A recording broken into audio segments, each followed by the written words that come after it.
Welcome to the How to Use tutorial for our app NotiVex. Let's get started.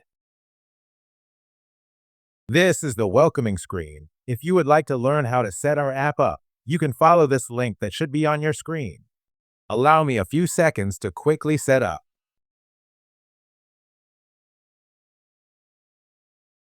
This is our app interface.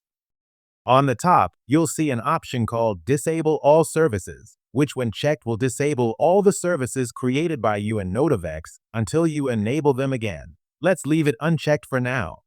This is the drawer navigation. You can read about NotiVex's data security over here. Let's see how to create utilities in our app. Let's start with location. When you click Create, you'll be asked to grant locations permission, so we're going to go and quickly allow that. It is important that you select while using the app here so that NotiVex can work in the background. Now when we reopen it, voila, here's where we need to fill in our requirements. You can name your location here. Let's call it example location for now. You can search for a location here or just directly enter the coordinates if it doesn't work. Now click Create. You'll have to watch a short ad before the utility is created. As you can see, a utility is created. Let's try Bluetooth now. Let's just grant the permission.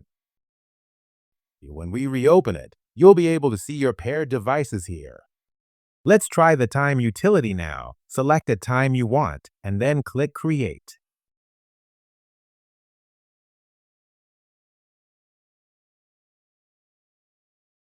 Let's see how to edit utilities now. Click this icon here, which will open up this interface.